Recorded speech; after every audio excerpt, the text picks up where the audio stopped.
My name is Bill Haley, and this is for Competitive School Boards. And today we're going to discuss why we should go to competitive school boards. First, what is it? It is a school choice idea where every parent has to select, not elect their school board, but select their school board from about a dozen different choices. Now let's go over why, and then I'll go through the bullet points. Competitive school boards, why? We should, many parents want religion to be inculcated during academics. Now, inculcated means can be good or bad. You can inculcate good values or bad values into something. Many parents want religion, good inculcation during academics. They actually want to get rid of some of the bad inculcation that's currently being done through secularism or other means and other things that they're teaching. So let's go through this. So there's a big debate on what good religion is or what religion should be taught. Should it just be the Ten Commandments? Should it be the Bible? Should it be the Jewish traditions? Should it be Muslim? Should it be a totally secular religion? So there's a big debate on that. So let every parent select their school board and how they deal with that. A real choice of a selection, not an election. So let's go to the another one. Many parents want freedom to be inculcated during academics. What does that mean? Free enterprise, the freedom of speech, freedom of freedom of religion, freedom of the press. They want that to be profound in their academics. But what does that mean? The left versus the right will have a lot of different thoughts about what that means, and that'll be tremendously different. So let them have a selection, not an election. So many parents want conservative values, and other parents want leftist values to be inculcated during academics. So what does that mean? There's a big debate on what that means, and what conservative values mean to some people is different than other people. Let them have a true selection. They get to decide and have a selection, not an election. Many parents want proper funding. So what does that mean? We have everything from what the public schools spends right now, roughly $15,000 per child. Some way more, some going down a little bit less, maybe $12,000 per child. But in the homeschool community, we can get down to like 10% of that amount being spent, $1,000, $2,000 per child. Or they can go up to $4,000 or $5,000. Some religious schools might do it on the cheap, $6,000 or $7,000 per child. And other private schools might be $20,000 or $30,000 per child. So you get what you pay for, but you let every parent decide, and they can decide by a selection, not an election. And again, you have about a dozen different choices, and then within some of those choices, they really expand the choices out even more because they go into the private sector. A different schedule. Many parents don't like necessarily the 30 hours a day, 30 hours a week, 6 hours a day, 5 days a week, 180 days a year schedule. They want a little bit different. Some people can go in the homeschool community, they've been known to do 2 days a week, 1 day a week, 3 days a week, couple hours a day. There's a lot of different varieties out there in the homeschool community. So let the lessons they've learned and let other school boards start experimenting with that. So it could be half homeschool, half in class. So there's a lot you could do. But let that be a decision parents get to make, not with an election where everybody has to do what the winner wants them to do, but with a selection where you have roughly 12 different choices. Good policies. What does that mean? Let's talk about some of the more controversial policies, mask mandates, locker rooms, how you deal with gender and gender dysphoria, sex ed, that's always been a big issue. How should we address that? Race relations, that's a big one. Books, should we have pornography in the classrooms or should we not have pornography in the classrooms? That's a big debate out there right now. It's unbelievable that is a debate. But some people want that pornography in their classrooms. How do you deal with punishments? There's a lot of ways to do it. The zero tolerance policy, which might not be the best, but it's understandable in some instances. The vaccine mandates, the how you deal with dating in high school or even middle school, and unfortunately some elementary schools. Bullying, how do you deal with that?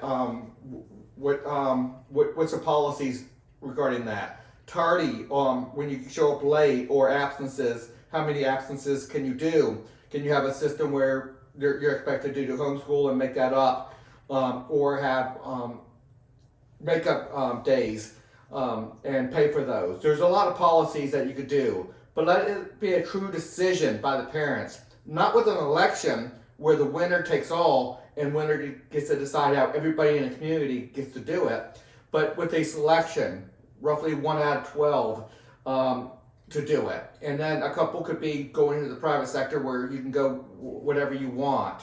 Now, obviously, you're not going to get exactly everything you want. Even if you have 12 choices, you have to pick the one that's closest to your values, to your policies, to what you want. So allow every person, every parent to decide. Again, you can't get everything you want. Nobody can in a free enterprise system even. So let's keep on going.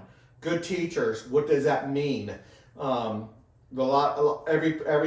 person is going to have a little bit different idea of what that means to be a good teacher.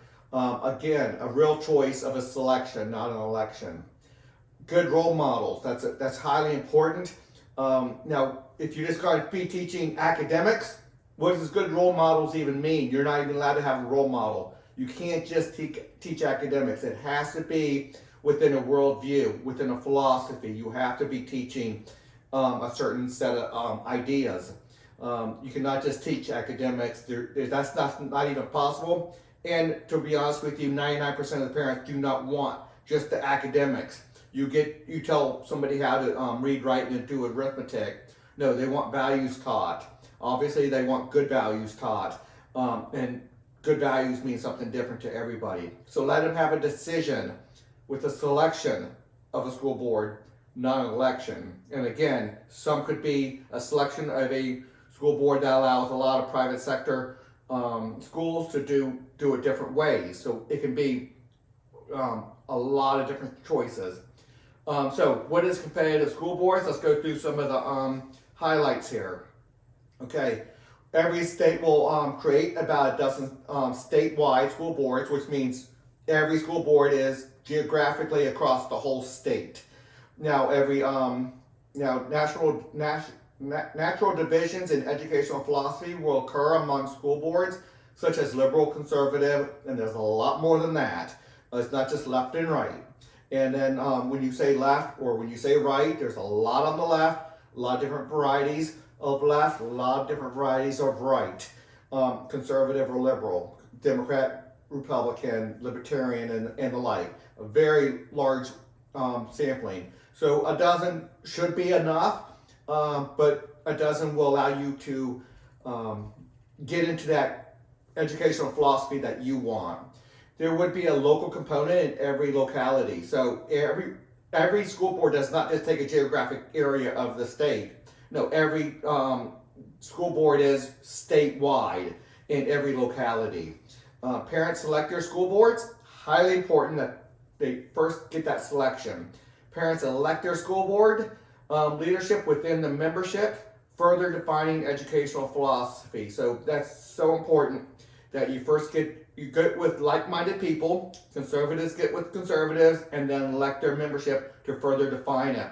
Then again, with 12 choices, you get to move school boards at will, at least with a little bit of under contracts. You might have to be a year here or a year there or whatever, but there's contracts, so you have to deal with that. Every school board sets its own teacher standards and hires staff.